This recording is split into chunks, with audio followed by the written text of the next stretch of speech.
Oakwood manner का अभिशाप, परछाइयों का अनावरण। पिछले भाग के लिए कृपया विवरण में लिंक देखें। कुछ वर्षों के बाद अब ओकवुड जागीर का नवीनीकरण किया गया है, लेकिन जब ओकवुड मैनर के अभिशाप ने अपने नवीनतम पीड़ितों को अपना शिकार बनाया, तो आसपास के जंगल उनकी चीखों से गूंज उठे, जो इसकी दीवारों के भीतर छिपे आतंक की एक भयावह याद दिलाती है।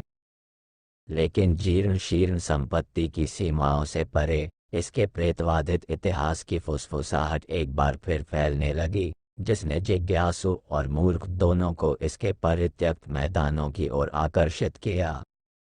ओकवुड मैनर की किंवदंती की ओर आकर्षित होने वालों में साहसी खोजकर्ताओं का एक समूह था, सारा अलौकिक के प्रति जुनून रखने वाली एक इतिहासकार, माइकल अपने अगले रोमांच की तलाश में एक अनुभवी साहसी, और एम्मा एक संदेहवादी पत्रकार जो एक ऐसी कहानी की तलाश में थी जो उसका करियर बना सके।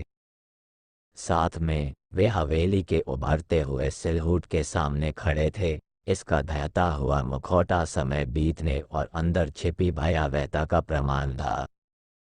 स्थानीय लोगों की चेतावनियों और उनके चारों ओर मौजूद अशुभ हवा के बावजूद वे किंवदंती के पीछे की सच्चाई को उजागर करने की अपनी खोज में अडिग थे।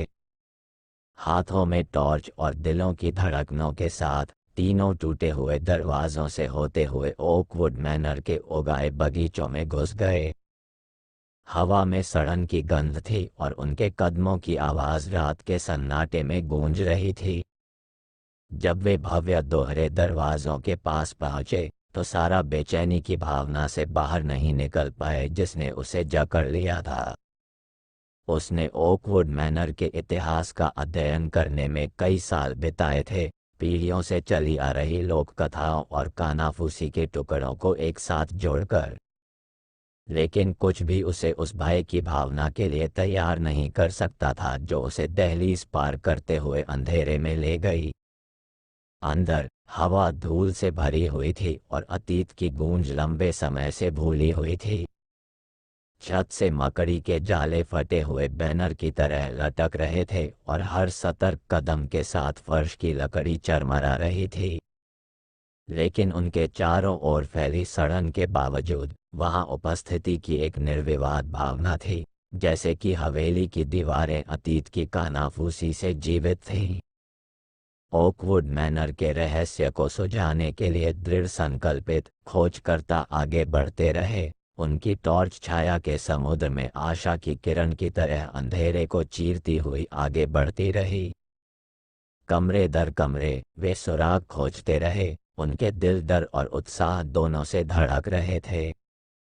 लाइब्रेरी में उन्हें रहस्यमय प्रतीकों और निषिद्ध ज्ञान से भरी प्राचीन पुस्तकें मिलीं, जिनके पन्ने उम्र के साथ पीले पड़ गए थे और फटे हुए चमड़े में बंधे थे।